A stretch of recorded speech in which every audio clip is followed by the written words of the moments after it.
Ikinaugmakan magkaklaseng Jetro asin Marcos kan Camarines Norte National High School na igwang pigo-opresir na scholarship program ang Bicol University College of Medicine. Ini ang medisina para sa lahat dapat o mapalad program.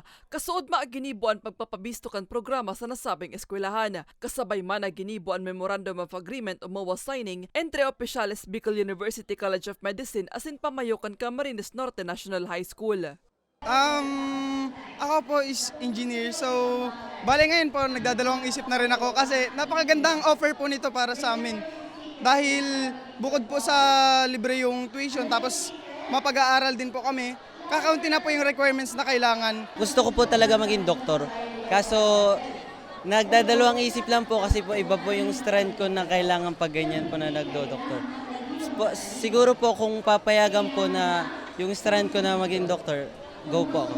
Pag doktor na kayo, ang sweldo nyo po ay hindi. Libre ang tuition fee kan estudyanteng kwalipikado sa mapalad programa. Para sa libreng tuition, igwa man 177,000 pesos na allowance na marirecibir ang estudyante. Makakarecibir masindanin allowance kantidad 148,000 pesos sa indang internship as in board exam. Ang principal kan Camarines Norte National High School, dakula ang pasalamat na sarosinda sa napiling eskwelahan para sa programa. Sabot niya manda kaya nahuli sa pinansyal na kadipisilan, bako madali para sa sarong estudyante na magpadagos mag-eskwela sa medisina.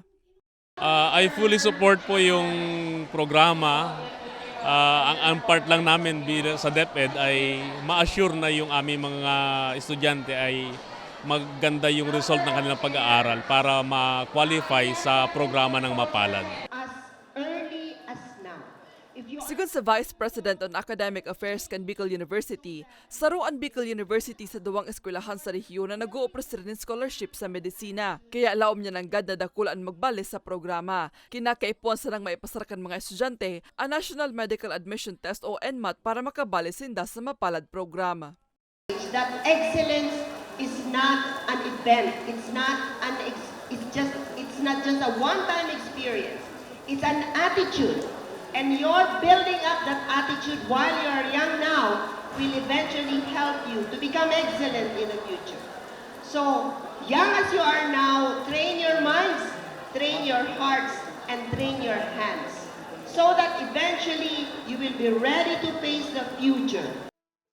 Ang gobernador asin vice-gobernador kan Camarines Norte, suportado man ang programa. Nagtutubod ang duwang opisyal, dakulaan maitatabang kan programa para masolusyonan ang problema sa kakulangan ng doktor sa probinsya maging sa bilog na nasyon.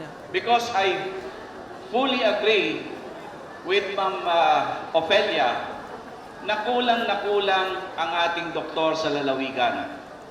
Alam niyo po, we have 12 municipalities. Ang ilan sa atin pong munisipyo po ay wala pang doktor. Kaya kayo mga bata, everything, tandaan nyo, everything that happens in this world, they all started from a dream. Dapat mangarap maging doktor, mangarap maging abogado, mangarap maging ininyero, dahil darating sa panahon, di monggol baka maging vice governor din kayo na katulad ko. Sigon sa pamayokan Bicol University College of Medicine, nakabase ang mapalad program sa RA 11509 o Doktor para sa Bayan Act asin programa kan Commission on Higher Education o CHED na MSRS o Medical Scholarship Return Service Program. Objeto kainin na matawan kasimbagan ang kakulangan ni doktor sa nasyon sa paaginin pag-inkaminar sa mga estudyante na medisina ang kuano na kurso sa kolehiyo. Nandito kasi gusto ko patunayan sa inyo na kahit mahirap, basta magaling kayong estudyante, pwede po kayong maging doktor. Pag doktor na kayo, ang sweldo nyo po ay hindi bababa sa 90,000 pesos kada buwan. So napakalaki nyon. Para hindi kayo makakatulong nun sa laki ng sweldo nyo.